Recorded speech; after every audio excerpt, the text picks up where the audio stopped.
Ray's hitman business had hit the slow season, so he'd gotten into the gun-running game. Pedro handled the deals.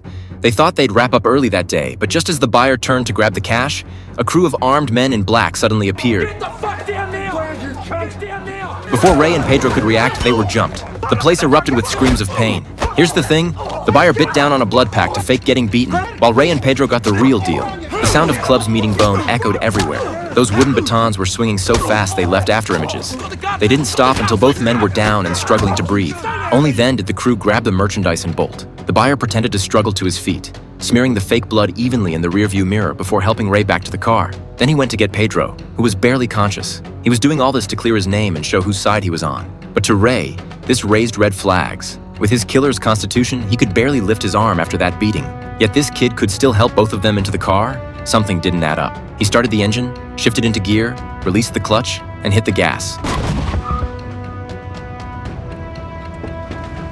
With his years of experience as a hitman, he knew this punk was dirty.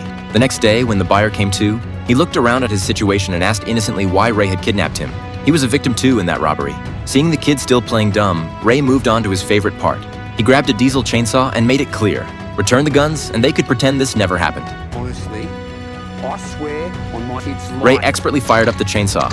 When it hit maximum RPM, he brought the blade close to the kid's legs. The young man had never experienced anything like this and immediately spilled everything. Last night was indeed an inside job, and yes, he could help Ray get the weapons back, but he wouldn't rat out his partners. Got to hand it to the kid. He had some loyalty. Ray gave him a phone and had him call his crew, telling them to bring the guns back because they'd messed with the wrong people. Here's another detail. While he seemed to be asking Ray about the guns, he was actually warning his crew to prepare for battle.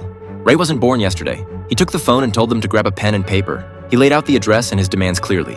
They had 4 hours to show up with the weapons and $30,000 in compensation, or else